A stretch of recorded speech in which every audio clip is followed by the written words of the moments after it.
So we want to get into all of that right now here on Live Now from Fox. I want to bring in our next guest to help break it all down. You were inside this news conference setting. Eva Terry with Deseret News. Thanks so much for joining us here today. Really big information coming out. And Eva, first off, I mean, what was your take seeing some of these text messages?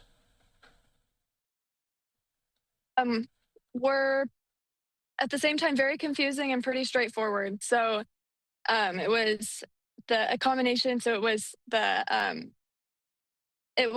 roommate and it was Tyler, and they were just going through the series of events from, okay, will you pick up the gun? I can't, like, there are people who they've already got the gun.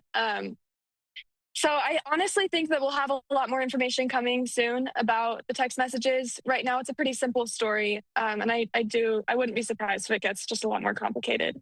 Yeah, and I want to go through some of these text messages because, I mean, for our viewers that didn't get to see them, I mean, this is an exchange. And I think what the big takeaway here is, a lot of people were interested in how he planned this and just really how much he was thinking about this. But then when it comes to after the shooting, not only is he able to get away, but then he is confessing to it immediately after. I thought that was a big takeaway as well. Let's just show everyone some of these text messages. So the roommate says, "What? You're joking, right?" When the suspect Robinson says he admits to the shooting, Robinson says, "I am still okay, my love, but I'm stuck in Orem for a little while longer. Shouldn't be long until I have to come home, but I gotta grab my rifle still. To be honest, I had hoped to keep this secret till I died of old age. I am sorry to involve you." The roommate says, "You weren't the one who did it, right?" Robinson says, "I am. I'm sorry." Roommate says, "I thought they caught this person." Robinson says, "No, they grabbed some crazy old dude, then interrogated someone in similar clothing. I had planned to grab my rifle from my drop point shortly after, but most of that side of town got locked down. It's quiet, almost enough to get out, but there's one vehicle lingering." So I want to break it down from there because, Eva, the Robinson seems more upset that he can't get the rifle than actually killing someone and assassinating them. Right. And this isn't the only thing that we've had broken today. The Washington Free Beacon did an article on just other people that the FBI are investigating, and it looks like there could be a lot more going on just with the lead up. Like, there were a couple of X accounts that have been since taken down, posts have been taken down, but one of them said September 10th will be a very interesting day. So that it was before the day happened. And so, and during the press conferences that we've had so far, they've been pretty, officials have been pretty locked down on who else could be involved and co-conspirators. So I do think that there's just a lot going on in that investigation, and we'll have a lot more popping up in that direction. Yeah, no doubt. And where are we at because in relation to the roommate? Because if you get that type of information and you are seeing something so damaging where your boyfriend is saying pretty much, I did this and here's how I did it, wouldn't you have to immediately say to the police, okay, we know who it is? Or because how are you not implicated in this now? Yeah, that's a good question. And authorities have been pretty careful about what they've said about his roommate. I mean, there's speculation that his name is Lance Twiggs, but they haven't given a lot of information on him. And it is a very, obviously it's a very high profile case. And so I'm sure they're trying to protect people who are involved if they aren't at fault. So we just don't know that much about his roommate yet. And like I said, I'm sure we're going to find out a lot more coming soon. Yeah, we definitely want more information when it comes to that. I want to show everyone some more text messages from Robinson saying, "I'm worried what my old man would do if I didn't bring back Grandpa's rifle. I don't know if he had a serial number, but it wouldn't trace back to me. I worry about prints. I had to leave it in a bush where I changed outfits, didn't have the ability or time to bring it with. I might have to abandon it and hope they didn't find prints. How the bleep will I explain losing it to my old man? And then he continues on there. But again, he is worried about this rifle. And I think what's interesting, too, is that he stayed around the area right after the shooting. He didn't immediately start driving south.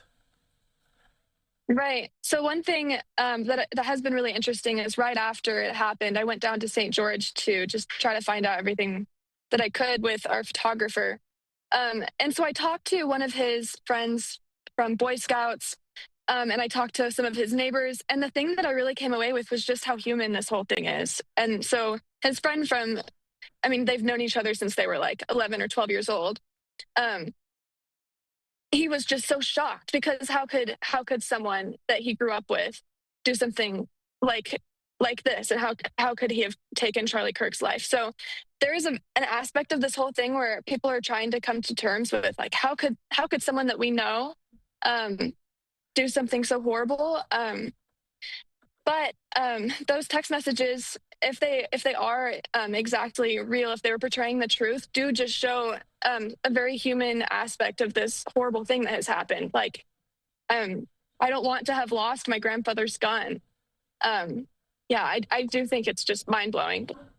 Yeah, it really is. I want to show one more part here of this text exchange. Robinson saying, judging from today, I'd say Grandpa's gun does just fine. I don't know. I think that was a $2,000 scope.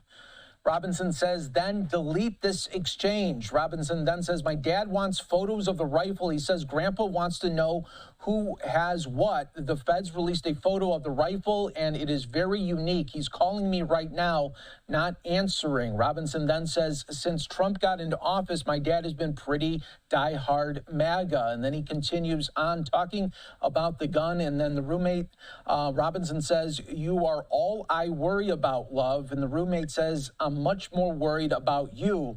Robinson then says, don't talk to the media, please. Don't take any interviews or make any comments. If any police ask you questions, ask for a lawyer and stay silent. So I think another big question that people have is when Robinson got away, let's say he didn't text his friend, and let's say he doesn't confess to his parents. How much longer is he able to stay away and not behind bars? Right, that's a really good question. This area in Utah is really interesting just because it's not how a lot of the rest of America is, where it's you have your city and then you have a giant block of rural. In Utah County, it's pretty much just city, city, city, and there's not really a break in between them. It's one massive city. And so the fact that he was caught on so many cameras, I think makes sense that he was able to be recognized pretty quickly. And I thought it was a really good move from Kash Patel to release those photos earlier, just because today we learned that it was his mom who recognized him. In earlier reports, it was his dad. But now we know that it was his mom, and then she called the dad, and then it spiraled from there. But yeah, I mean, things did turn out quickly. It was the quickest manhunt pretty much that we've seen in decades, but I think it was positioned perfectly to be that way. Yeah, and I mean, good point there. It was pivotal when those photos released, and now we know that the family putting pressure on the suspect and really asking about it. And then when the rifle picture comes into play, they're worried about, it's the grandfather's rifle. And I think another big question, though, and it's going to come from this investigation one day, but, just why was the rifle not with him? Why did he drop it at that one point? Right. That is a really good question. And I'm sure that the FBI is looking into it right now. The other things that are unanswered are the screwdriver that was found with his DNA on the roof. And they say that they were able to recognize him because he was walking pretty strangely, because the gun was in the right side of his pants. So it seems like the gun was intact. So maybe the screwdriver was used in some other way. So there's just a lot of missing pieces right now. I think this investigation will probably take a long time to uncover everything. Yeah, it really, really will be. And lastly, just when he is saying to the roommate that, he was hoping that this secret would die with him. So he's thinking that if he never said anything in this text message, or if his parents aren't, worried about it, that he felt like since he got away, that he might never get caught.